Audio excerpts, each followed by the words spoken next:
હોળી નજીક આવી રહી છે ત્યારે રાજસ્થાન નવયુવક મંડળ દ્વારા જાહેરમાં હોળીની ઉજવણી કરવામાં આવી હતી, જેમાં 8 થી 10,000 લોકોએ હર્ષોલ્લાસ સાથે ઉજવણી કરી હતી। ઉત્સવોની ઉજવણીની વાત આવે એટલે રાજકોટ શહેર અગ્રેસર રહે છે। હોળી નજીક આવી રહી છે ત્યારે રંગીલા રાજકોટમાં રાજસ્થાનીઓએ તેમના રંગની જમાવટ કરી હતી। રાજસ્થાની નવયુવક મંડળ દ્વારા છેલ્લા 5 વર્ષથી રાજકોટ શહેરમાં હોળીની ઉજવણી કરવામાં આવતી હોય છે, ત્યારે આ વર્ષે પણ રેસકોર્સ ગ્રાઉન્ડમાં હોળી મહોત્સવનું અદ્ભુત આયોજન કરવામાં આવ્યું હતું।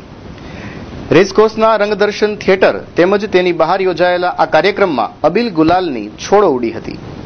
આ બધાની ઉજવણી એવી રીતે છે કે રાજસ્થાનનો જે કલ્ચર છે એટલે જે એક મોબાઈલ ढूंढे अपने भाई का તો किसी के पास अगर आया हो तो स्टैंड पे ले आए। પહેરવેશ પહેરેલો છે और दूसरी बात ये પોશાક પહેરીને અહીંયા આવતા હોય ને ગ્રુપને તેમ જેન્ટ્સ છે તો એને પોશાકમાં પહેરીને અહીંયા આવતા હોય।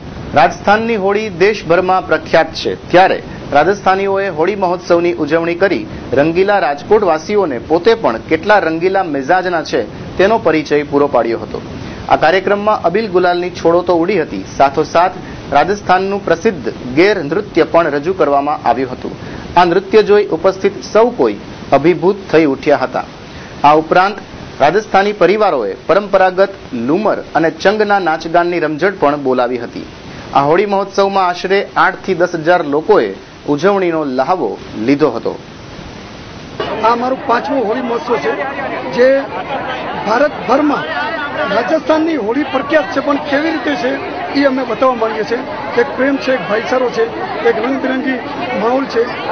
એ જ વસ્તુ અમે વર્ષોથી અમે રાજસ્થાનથી અહીંયા વસવાટ કરતા અને સમયસર હોળી પર ન પહોંચતા રાજસ્થાનમાં અમે અમારો પ્રોગ્રામ ત્યાંનો જે કલ્ચર છે, સંસ્કૃતિ ભૂલી જવા પામીએ એ ખાतिर અમે અહીંયા એક સમાજ ઊભું કર્યું છે ને અમારી રાજસ્થાનની સમાજની સાથે સાથે ગુજરાતના રાજકોટ રંગીલું જે રાજકોટ છે, રંગીલા રાજકોટના અમે પણ બતાવવા માંગીએ છીએ કે જો રંગીલું રાજકોટ છે તો રંગીલું રાજસ્થાન પણ છે।